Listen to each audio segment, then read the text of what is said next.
Hi, I'm Asnith, and if you're wondering why I'm holding this bouquet, it's because it's from the wedding I attended last night. And that wedding experience is kind of what inspired me to bring you this video. While I was at the wedding yesterday, it was beautiful. But one of the main things that I kind of focused on at that wedding was the cake and the cupcakes sitting there.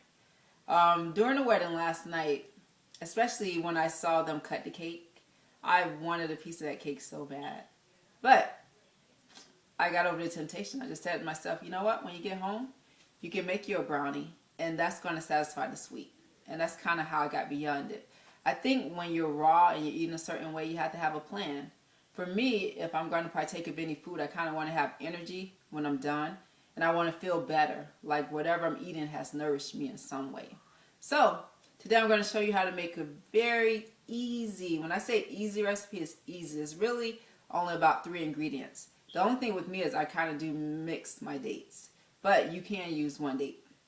So for the recipe, I use walnuts, and I'm going to be making a raw brownie. So I use walnuts,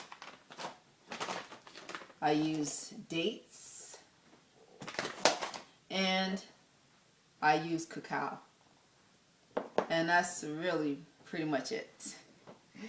So I usually measure out about a cup of dates.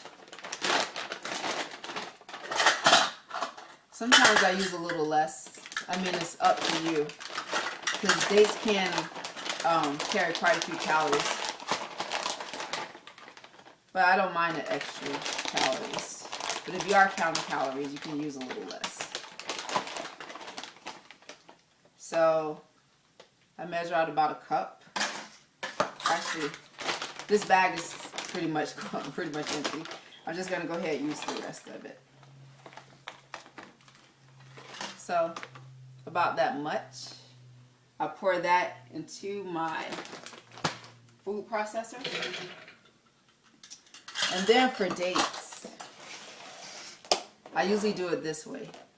If you're familiar with the module dates, they're bigger than the other dates. So I try not to use too many of those, unless I want more like a chewy brownie, I guess. With these dates, they are not pitted. So I usually have to make sure, you always want to make sure you take the seed out. Otherwise, you could end up hurting your teeth. And that would not be a good thing. So this is how it looks. And I put 2 module dates in.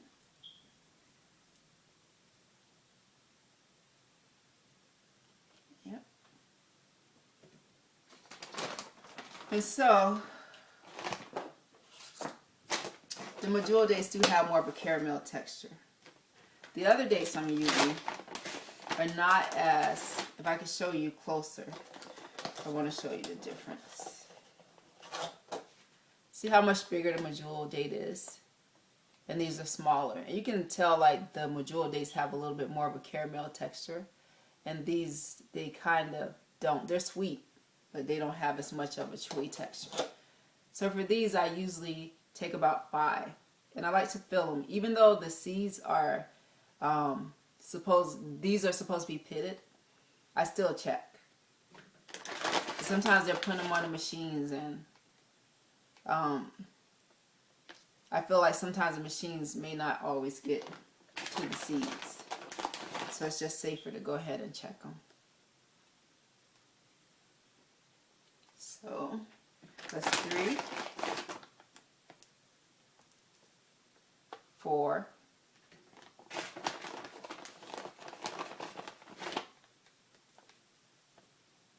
5.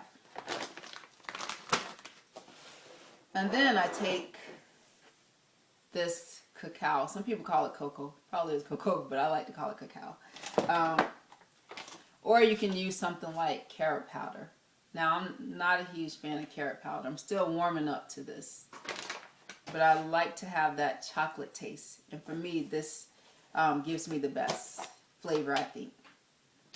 So I usually measure out about a tablespoon. And this is not sweetened right here. So about a tablespoon. Or you can use a little less, like half a tablespoon if you want. I put that into there. And that's it. That's all the ingredients for the recipe. I just think that's so awesome. So this usually takes about 2 minutes to blend, maybe less. It depends on how blended you want it. So I'm going to go ahead and blend this. So I kind of let everything get blended well. I do like to have that when I'm doing my brownies. I do like it to get a little better.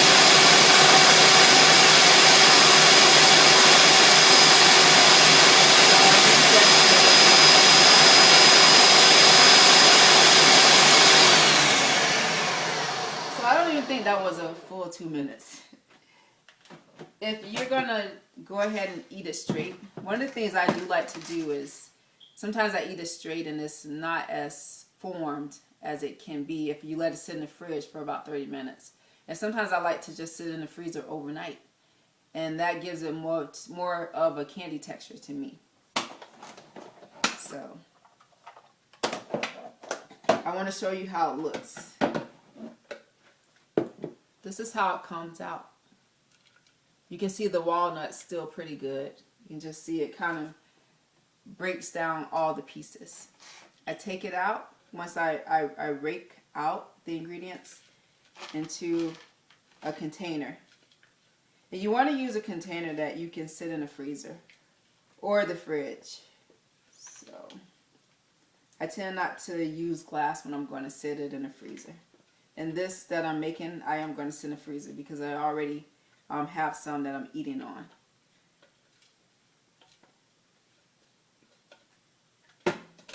So once I rake it into this container, I mash it down. I mash it all the way down in there.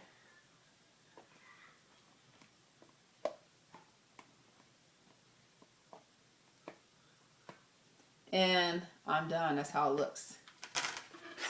Now, if you're going to put it in the freezer, I usually take a butter knife because once it freezes, it gets a little harder.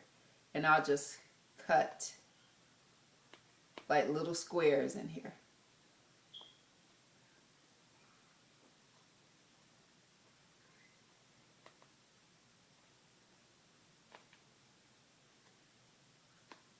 That way, once it gets cold, I can just pull up a piece from there.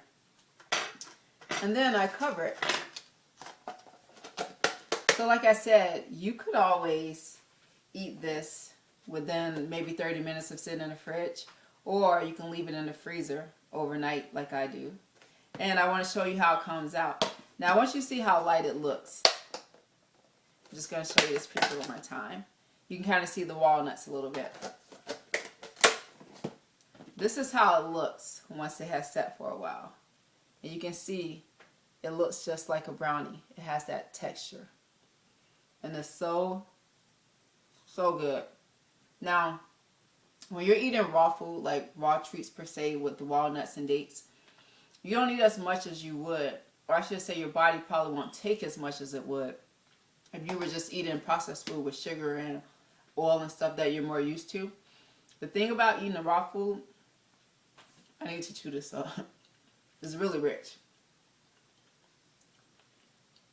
So good. So the thing about eating the raw food is that you feel nourished after you've had a certain amount. It's not that you'll just keep continuing to snack. Once it nourishes you, you're like, okay, that's enough, I'm done.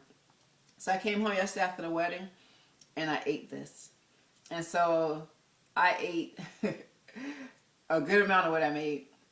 When I got up this morning, I couldn't even eat. I was still satisfied from last night.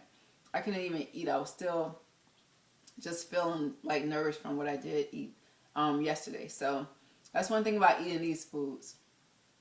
Sometimes you tend to eat less and snack a little less. Sometimes you tend to eat more and snack more. So it just depends on how your body is feeling or whether you feel hungry or not. But I'm going to go ahead and end this video because I want it to be really quick. But you get the gist of how easy this is. It's easy, and you can read the ingredients. You know what's in there. It's very quick to do, and it is a really good treat. So that's all I had to bring you today. Till I see you next time, have a great day.